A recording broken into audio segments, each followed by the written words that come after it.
And we are live. All right. So last time, we essentially just started talking about setting up our artboards, right? We talked about assignment 6, and really this is part 2 of exercise 6. So just to kind of bring it up again, what's being asked for is essentially 2 floor plans, 1 section, and 1 exploded axon. Well, as soon as it loads. We'll recap, right? We went ahead and made a floor plan. We went over the clipping plane tool, and we basically just discussed how to get some of these awesome two-dimensional views that I no longer have to make by hand, but of course are abstracted or extracted from the three-dimensional model that we've been building, right, this entire time. Keep in mind, I do have to set a deadline for you guys, and I keep the iron hot, but at the same time, this isn't a studio class. It's really more, I say, a practice, a lab, if you will, for studio. So really the due date of that final model, guys, even if you did it the first time and you're like, I can do way better than this, it is entirely up to you because, well, at the end of the day, that physical model, you're not going to turn it into me. I'm not going to keep it, honestly, unless it's really, really good. That way I can show it to other students in the future. However, it is for your portfolio. Keep in mind that, all of you, after taking this class, you can have a little digital section in your portfolio that goes, look, I have all my analog drawings, but I have a lot of digital work as well. Keep in mind, if the model's not great, you can always show them a digital rendering too, right? You don't necessarily have to show them the physical model as well. So there is some wiggle room there. However, I do want to go over something that I kind of missed last time, and that was really the hatch and the different abilities that we have to hatch. So just to explain that, I'm going to use my section or elevation view. So one thing to keep in mind, guys, is very often we don't see through all of the objects. Like right now, it's almost like you can see through this piece. You can almost kind of see through some of these pieces. And in some cases, you actually do want to see through them. Like we almost want to see the sky through those rails and, things like that. So some of the things that we can actually do in order to make that easier in Illustrator is do all of that drawing, all of that coloring, all of the hatching, if you will. Well, I say coloring with air quotes because just kind of placing some colors, that way it's actually easier to change in Illustrator. So for instance, I was doing that a little bit last time. I was selecting the whole piece, typing hatch, and basically giving a solid parameter. In my case, it's already set to boundary mode. And the reason you'll know, it'll pop up a window and it says, there's a little checkbox that said boundary. I did it last in the part 1 of this video. However, I could first do the poche, which is what I did last time, basically showing where the architecture is getting cut, right? And in my case, I kind of have to fake it till I make it a little bit, right? And get some of those pieces in there. However, you might recognize that it almost looks like some of my pieces are kind of missing, right? And I may need to conclude some of those pieces or start to maybe look at my model again and go, oh, that piece is actually sticking out of it and this is actually a pole going across. And for some reason it didn't get some or all of the pieces. That looks like it's going to be cut. Stairs, definitely cut. Ramp, definitely cut. Stairs, definitely cut. Ramp, definitely cut again. And for the most part, again, I'm going to have to check each wall here, guys. But that looks like it's actually getting cut through. That looks like it's actually getting cut through. Maybe not that one, actually. So I'm going to hold shift. I'm going to unselect it. But for the most part, oh, there's another one.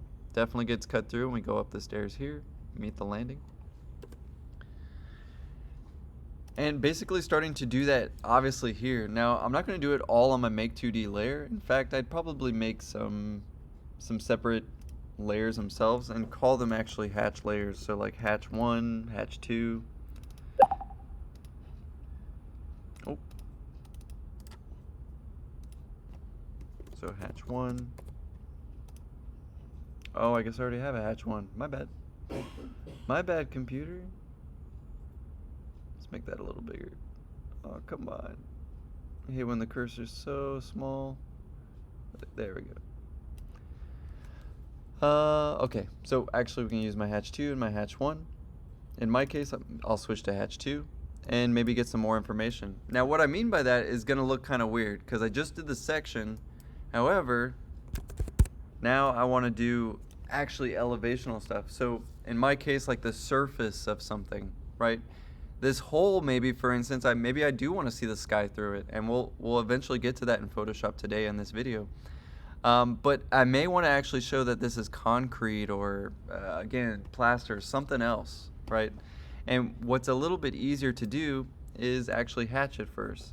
So if I hatch, and of course get that piece, you'll see that, well, during boundary mode, it kind of took all of it, right? It's kind of reading that all as one shape, and that's definitely not what I want. So in my case, I may need to connect some lines or ungroup them. Take that piece, I'll type in move, I'll take the point, and I'll basically just move it across. Oh, I missed it. So be careful.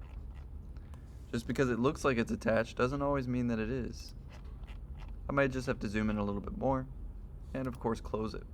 If it's still not closed, of course I could just take it, close curve, and it's going to close that for me anyway.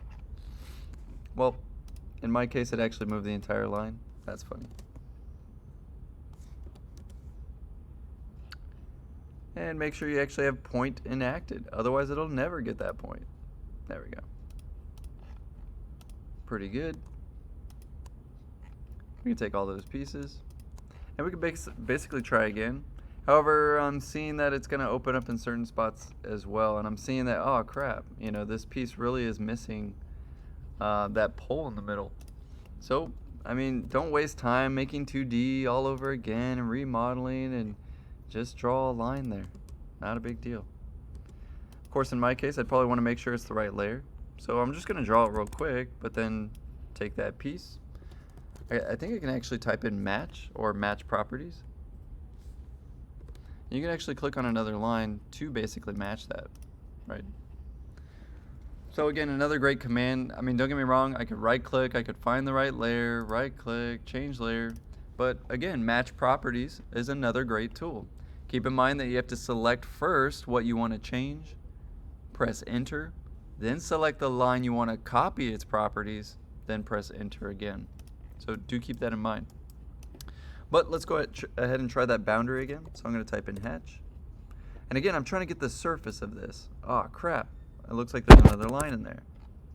So again, I could extend that like I did, or just draw another one, right? Not a big deal there. Let's try that match properties again. I don't really like to do it to just one line. I mean, it's kind of much. We'll copy that one, apply, and keeps it all together. Again, we're trying to get that surface. And I'm just going actually over a couple of ways to, of course, keep drawing, right? And we nailed it, right? We definitely got around that circle. And for instance, we can kind of still see some of the poles involved. I still kind of messed up that one. It should go, of course, all the way across. But for the sake of tutorial, I'll essentially keep going.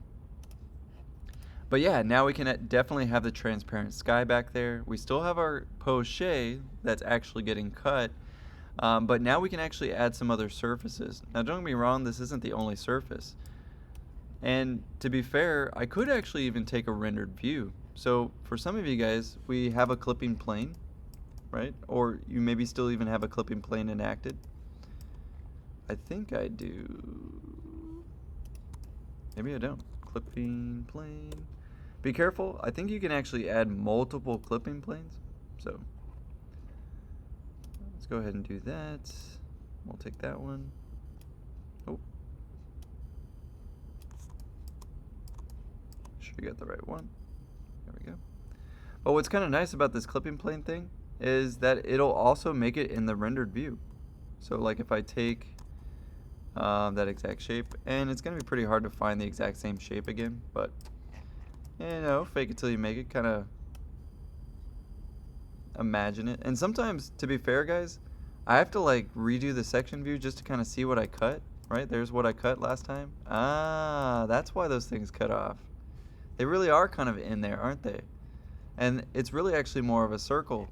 So I don't know about you, but that poche is not going to do it any justice. Why? Because it's actually doing this, curving back towards us, right? Just like it would in elevation. So maybe, I mean, don't get me wrong, if it was a flat surface, sure, I'd poche it. That way I could use it. But since it's a curvilinear surface, I might actually want to get a rendered view. I might actually want that kind of coloring, if you will, because it's going to give it a nice shade and shadow effect, right? It's definitely going to be a little bit different towards the center and maybe even fade off in that color. So I'm going to actually try and find that view. So in my case, I may need to work around a little bit. I think it's actually this one, but it looks like my clipping plane isn't showing up. So I'm going to go back to shaded, make sure I'm clicking on my clipping plane properties. We did this last time as well. And make sure that it's actually in all of your views, right? Otherwise, it won't actually show that cut. Get that question a lot. So let's see where this is. I'm pretty sure. Okay, yeah, I'm looking at the right one, looking at the right piece. All I got to do is change this to rendered, and voila. Right, I have actually the screenshot view of what I could use to put underneath my drawing, right? Just like we did in the previous assignments. Now, don't get me wrong, I'd probably want to render it out, but in my case, for the sake of time, I'm just going to screenshot it real quick and kind of show you what I mean. I'm going to put it right back in underneath my lines. So picture. Take that screenshot.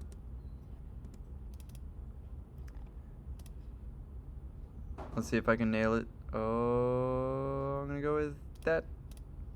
Did I get close? Man, so close. Look at that. Oh, man, let me tell you, that takes some talent. Like, don't try and do that on the first try, right? Anyway, we nailed it. But in my case, as you can see, I kind of have a lot of arrows in that shot. Some other anomalies. Again, please don't take a screenshot, right? But do you guys see that kind of tapering effect there and that tapering effect there? Right?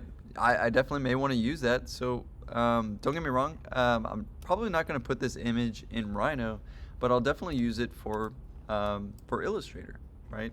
And may need to even chop it up a little bit for Photoshop. So we're going to use that today. I'm going to go ahead and kind of just isolate this one at a time. Keep in mind, last time we kind of talked about the whole piece. And yes, guys, if there's anything that I want you to copy, is definitely this quadrant thing. I want to see your floor plans to the right. I want to see your section on top. And I want to see the exploded axon in this corner. That's true. Now, do I want to see all these different colors? Probably not. Do I want to see kind of the same color texturing that I'm going to use today? Again, I'm kind of just throwing a lot of stuff on the walls just so you know how to use the tools. So definitely layout, check, yes. In terms of how it's being laid out, in terms of quality, not so much, right? But let's go ahead and start a new drawing with these isolated drawings at a time. Keep in mind, really I'd want to do this all at once. So I'd want to make sure that I finished my section, I'd want to do my floor plans, I'd want to do all of these different things, right? I'd maybe even want to get my rendered view of that axon. I mean, that might be a really nice, easy shade and shadow way, and I don't necessarily have to do a whole lot of work to that. So let's go ahead and replace that one. So in my case, yeah, let's do it the right way. You know, this one's already dated. I've fixed my drawing. Added some poche to make it a little easier in Illustrator and make it a little bit easier in Photoshop. So I'm going to take that, trim, and get rid of some of the stuff we don't need. Oh no, it was grouped. Make sure you ungroup. I mean, probably a really safe thing too before you go to Illustrator is just take the whole thing, ungroup. That way you're not dealing with ungrouping and accidentally deleting things you do need and whatnot. I have a feeling that line's not supposed to be there. Yeah, fake it till you make it, right? Take that piece, and we'll say it goes in the ground right there.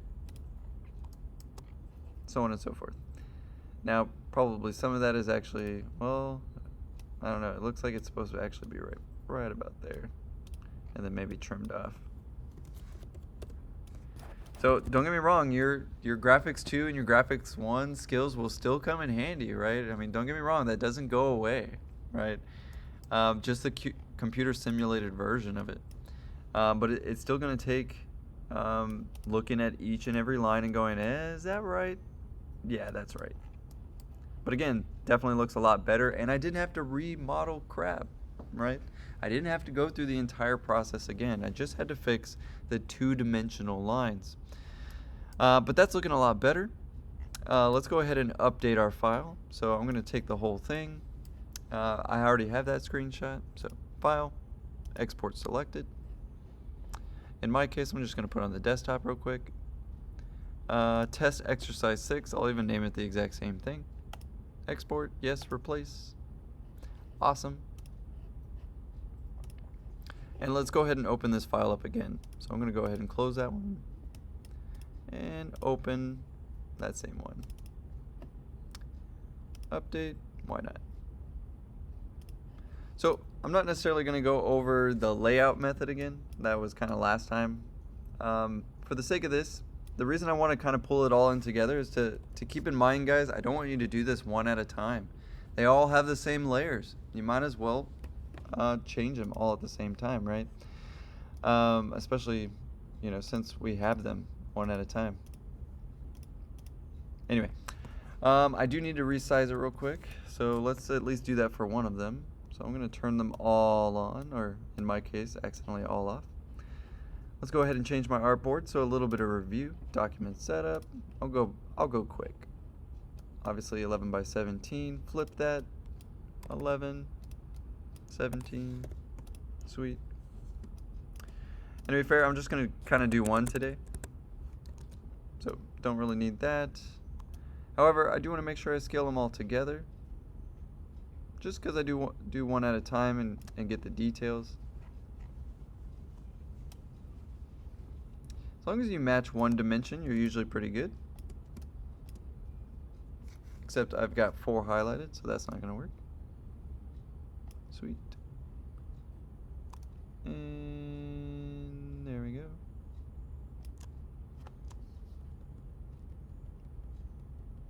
And we can kind of push it into place. In my case, I'm just using Shift and the keyboard arrows. Oh, too many times. It's really struggling for my screen share. I'm not even pressing it. Obviously, too many times. But eventually it'll stop. It'll load. Probably easier just to line it up. Sweet. So for today, and good thing we actually have those hatches in there, right? Hopefully. Oh yeah, I took that one out. But I should have these hatches, right? Ooh, there we go. Stairs and hatch number 2. So let's change that first. I can take the entire layer in there. I don't see anything highlighted. It's also white, by the way, so probably not a whole lot to see there. So I'm going to take that. I'm going to make my poche a little bit darker. Could have swore I got all my circles though. No. There it is. So I'm going to go ahead and take that piece, and sometimes you can actually find it in the layer, right? Oh, it's part of my stairs layer. Looks like, oh, I accidentally left it in another layer. Oh no. That's okay. In my case, I can select the same appearance. And hopefully it's actually going to find everything that maybe is not the layer necessarily, but is actually that piece. So I'll take that, select same appearance. It's going to find everything in the file that is the same as that. So take that one. Let's see what happens. Some poche. Nailed it. Usually I don't like my poche to be like, you know, super dark. Actually just enough. Very Kernodle-esque. Right?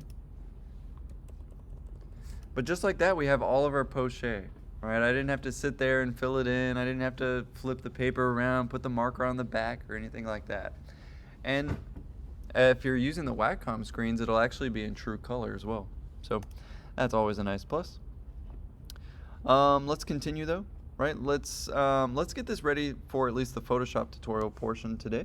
So we have about 30 minutes left. Perfect. So I do need to isolate these one at a time. Let's go ahead and do so. There's some of that. Keep in mind, you'd want to do this, of course, before you got into Photoshop, right? You'd want to change the line weights, 0.55. Let's get another layer involved. There we go. Kind of faking it till I make it today. Again, just changing the line weights and the line colors. Really, you should do this kind of one at a time. In my case, I realized some of this is not a part of the actual drawing, so I'll just turn those off. Sweet. Obviously, we don't need orange columns today. But they can get some darkness to them. I don't mind that. But definitely not that thick. Let's go with 0.77. It's looking pretty good. Sometimes I just kind of turn off and on to see if there's anything in there. You guys see that? It's definitely something in there. So again, I'll take it. It's a white line of all things. Sweet. And again, sometimes I'll even just kind of save this in my, if I know I'm going to command paste a lot, I'll just copy that real quick. And again, just go to each layer. I mean, how many times have you been pressed for time, right? And you're like, just get some line weight in there. But I guarantee you, you know, drafting will always look better, I think, but it'll never be as quick as what we're doing right now in the computer.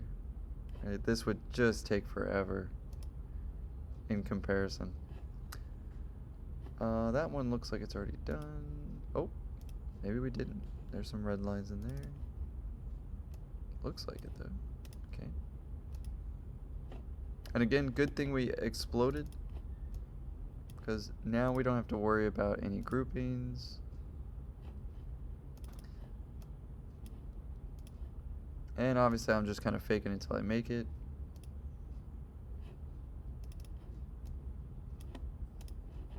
Sweet. But for the most part we have the poche. There's still like an orange color in there.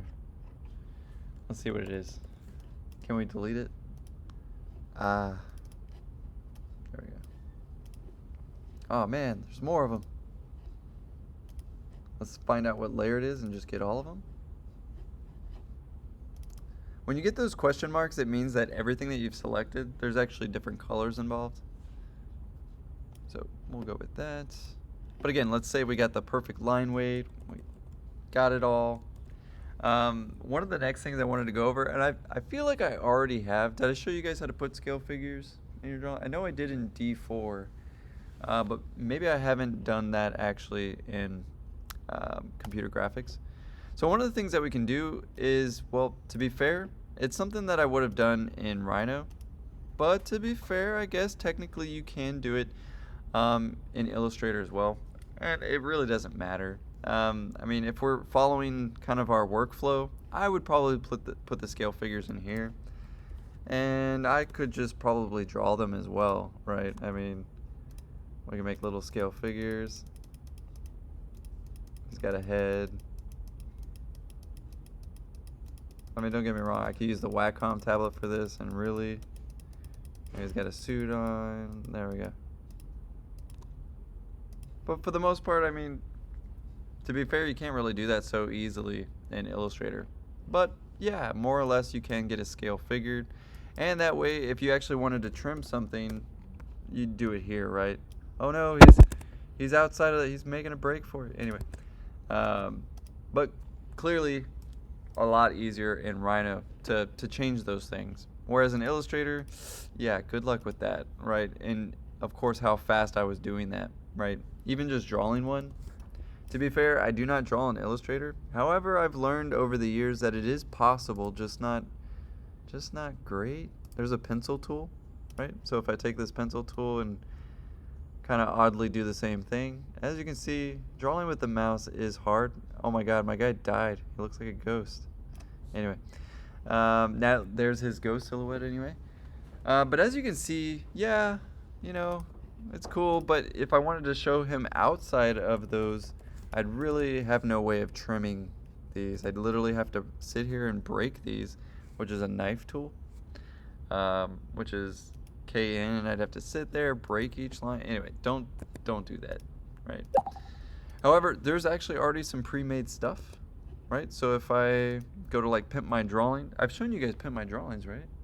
I know I've shown Kevin. I know a secondary one too. Yeah, I'm pretty. Oh, you know a secondary one as well? Yeah, it's Do like, tell. you can get like just like the black figures,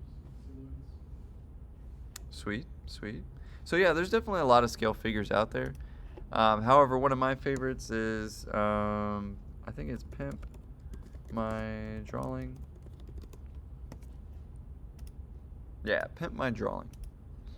But you can actually get all of these people, characters, and you'll notice that they come in a DWG, which again opens on Rhino and Illustrator, and an AI file, which of course opens on Illustrator. So, man, you've even got like a little kid going on, all kinds of things. Excuse me. We got trees, so we could definitely add some trees. Again, some context. To be fair, you could even add these in Photoshop. What's nice about a DWG and an AI file is they really do open up in just about anything.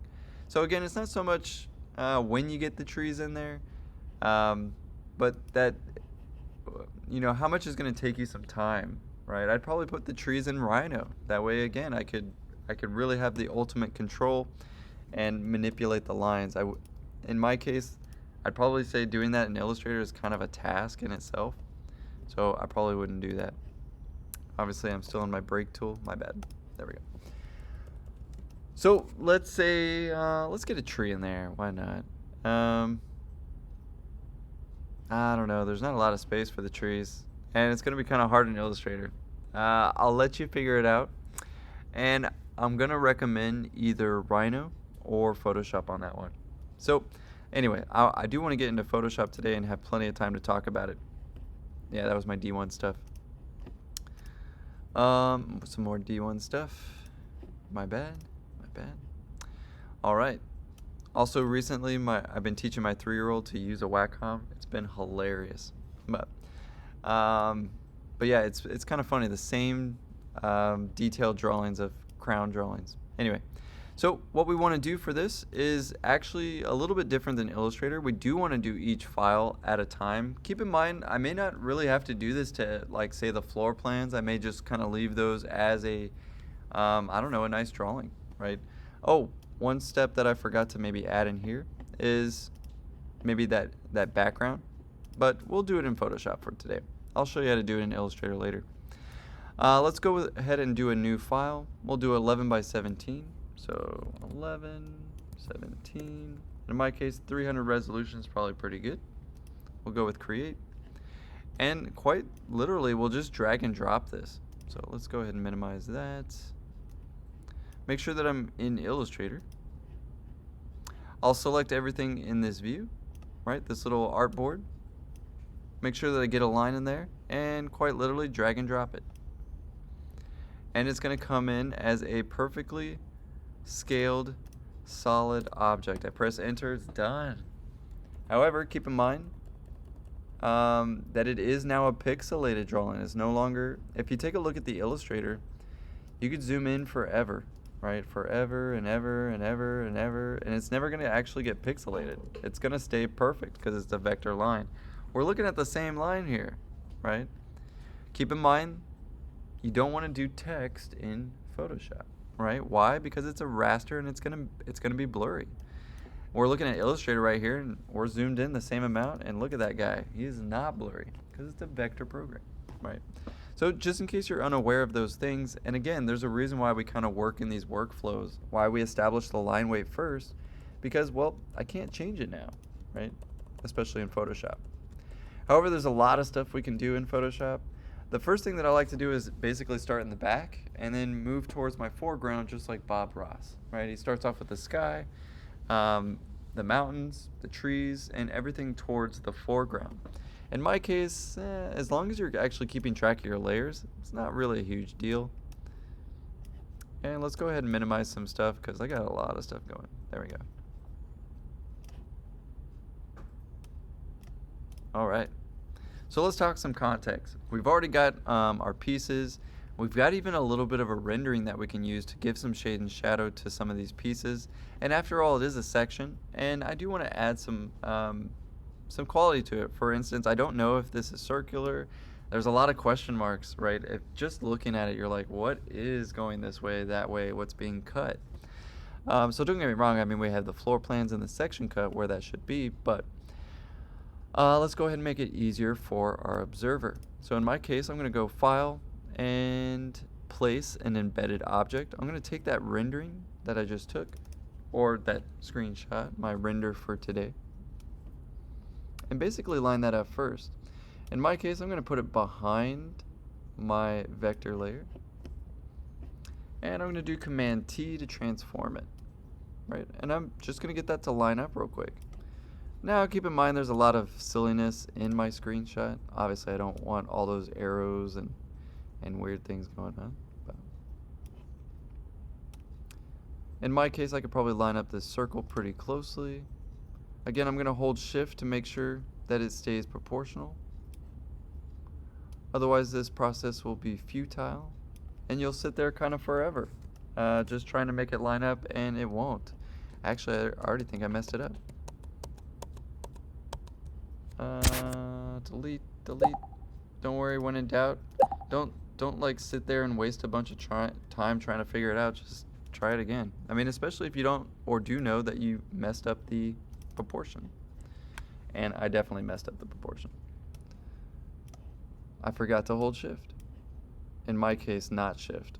I have mine set up the opposite to where no matter what, it's proportional.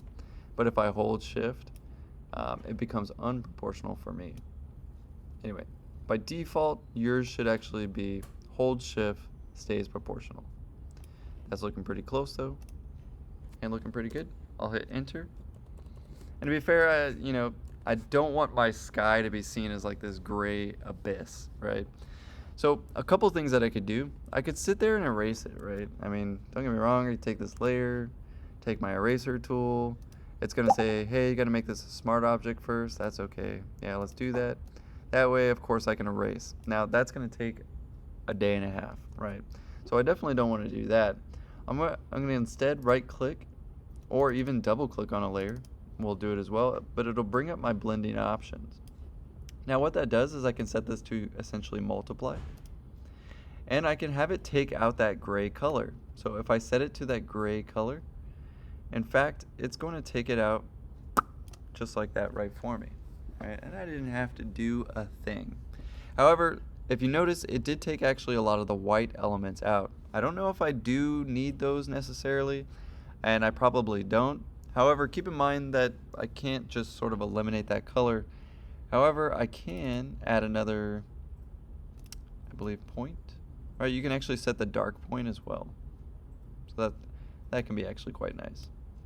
But again, if I want to remove that background real quick, it is as simple as that. And again, it just kind of gave that shade and shadow effect. Maybe I don't really need this to be blue. And to be fair, that's awful. I definitely don't want that. So maybe blending options isn't the way to go. The next thing that I could do maybe is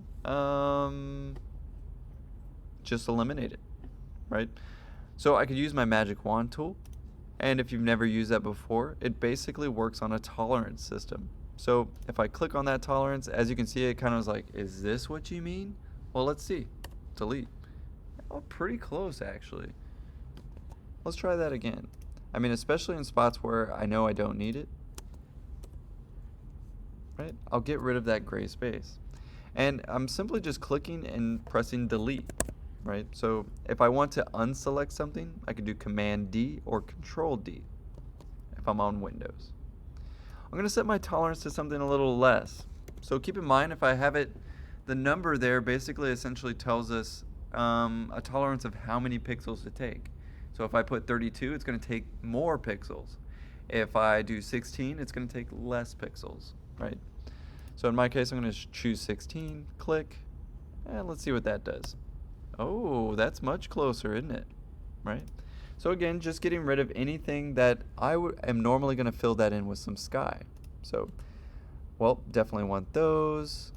Definitely want as you can see, I'm gonna have to go in between each of these pieces. And you know, if we have to, we have to. And as you can see, the tolerance is pretty crazy there. Obviously, this is why you don't use a screenshot, because my screenshot was very pixelated. So it's gonna give some anomalies like that. Keep in mind, another thing that I could do is just kind of erase those, right? Take the image itself and just kind of fake it till I make it and make that a little nicer looking. Now, I've definitely got a lot in this screenshot, so please use a render, right? Otherwise, you'll suffer terrible quality like myself. But I'm basically just gonna try and round it off and act like nobody's gonna notice. Just like that. Nobody's gonna notice. Anyway, they might, but as you can see, especially if it's in the sky, right? In this case, it actually looks like the item. Keep in mind, please, this is what not to do. Please use a good render, right? But it is what it is for today. And after all, I just want to show you some tips and tricks of how to add some context in Photoshop. In my case, we're adding the shade and shadow quality of our render, right? Just with a fine-tooth comb, to say the very least. Let's go ahead and take some of the rest of this. Obviously, that's going to be sky, sky, sky, sky. There's definitely a piece there. And for the most part, let's say I was finished, right? Maybe there's an object on the ground there, some poche, poche, poche, poche, anything. Of course, some of that should have actually came in from what I poche'd there.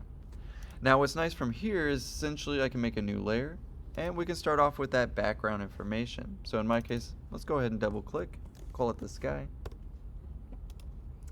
And I can even place it in the back first. Now, the old way of doing things, we used to just go to Google Images and find a sky, right? I mean, don't get me wrong, we don't have to overdo it here. To be fair, we can also brush in the sky. So I'm gonna go ahead and deselect everything. I'm gonna go on sky and just use my brush tool. So, I mean, don't get me wrong, you can kind of use a big brush, right? In my case, much bigger than that. Yeah, a little bit bigger. Yeah, that's about the right size. Yeah, a little bit smaller. I'm going to use a fuzzy brush, keep it light hardness. I'm going to make my opacity very airy-like, so maybe like 20%. I'm going to get a soft, southern sky blue, and just kind of brush it in, right? So I'll take my sky. And keep in mind it's on the top layer, so it's going to look kind of crazy for a second. So let's get my sky involved. Usually it's actually darker towards the top. Maybe we got some clouds in there, I don't know. But for the most part, I'll just put that towards the back, and I'll further take the transparency. And don't get me wrong, if I only have a minute to do something, and let's face it, we've all been there in studio, am I right? You got like 5 seconds, right, to go print something. Get a sky in there. It's that easy. Just brush it. However, that's maybe last minute stuff, right? It's enough to get the point across, I should say, right? However, if we actually want to make it look good, then we get a real sky. So some of you guys have actually shown that we can use NVIDIA Canvas, and we could draw whatever the heck we want. I've shown you guys that, right? You could just take that screenshot, take it in there. However, the old traditional way that we used to do it is, of course, go to Google Images. We'd type in some sort of sky texture, right? Maybe even elevation in there. And we'd basically find what works best. Yeah, that's kind of getting the atmospheric view. Don't get me wrong, that's something you can do in NVIDIA Canvas, like that, right? Simple click of a button. I would be surprised if some of these are actually made in those types of programs. However, let's do something pretty realistic. That's looking pretty good. And to be fair, on the Mac, it's kind of easy. You take the image. Oh, man, we found the mother lode over here. All right. These are looking pretty good, actually, and very realistic. I kind of like that kind of gross San Antonio sky color. I'm just making fun of the pollen in the air. But we can take that and, of course, just drag it right in. Not always the safest thing to do. As you can see, it kind of just took the thumbnail. Not a big deal because we're going to blur it out anyway. So I only need really a portion of this, right? I don't need really the whole thing. And to be fair, I'd want to keep kind of the clouds kind of off the ground, if you will. right? Obviously, there's no clouds on the ground. So we may need to kind of fake this image a little bit or even stretch it. Maybe stretching is not going to be the best way to go. But I could take that piece and I could simply mirror it. So in my case, I'm going to go ahead and make a copy. So I'm going to right click and you're going to see something that says duplicate layer. I really wish they weren't so fancy with their words and they just say make a copy, but it is what it is. So I'll take that copy, I'll right click, I'll go to transform mode first and basically flip that. And we'll kind of get like this this lake view, if you will. That way we can kind of fill in some of the sky there. I'll kind of fake it a little bit, like I'll shift the clouds a little bit. You know, nobody's actually gonna know except you guys and anybody watching this video. I'm gonna go ahead and put those together. So merge layers. Don't merge visible, otherwise it'll get all of it. Give it some transparency and put it towards the back. To be fair, that's a little bit classier, right? It's definitely more realistic. There's clouds fluffy in the air, and it's a little more grainy at the bottom. If I wanted to even take it to the next step, I'm gonna take my sky copy, filter, and maybe even blur it, right? Add a little Gaussian blur. Not too much though, usually I give it about 3.9 pixels. And it's just, again, it's just gonna give it a little bit of that fuzz, right? That really starts to make my architecture stick out compared to the sky, which is definitely what I want. So that's looking really pretty good so far. In fact, we could take it a step further. And don't get me wrong, I mean, we could fill in all of this information. I could turn off my sky real quick and, you know, further develop and add some stuff. It looks like actually some of my lines are just completely off. I didn't quite get that aligned first. That's okay. That's looking a little bit better. There we go. But clearly there's an advantage to these lines. And I even got my scale figure in there, that terrible Illustrator guy. Right, so definitely not too bad. But with 6 minutes left, let's get a tree in there. Last minute tree. Let's maybe go to pimp my drawings. I wonder if I could just drag. Oh, that could be a game changer. Spoke too soon. That would have been great though, right?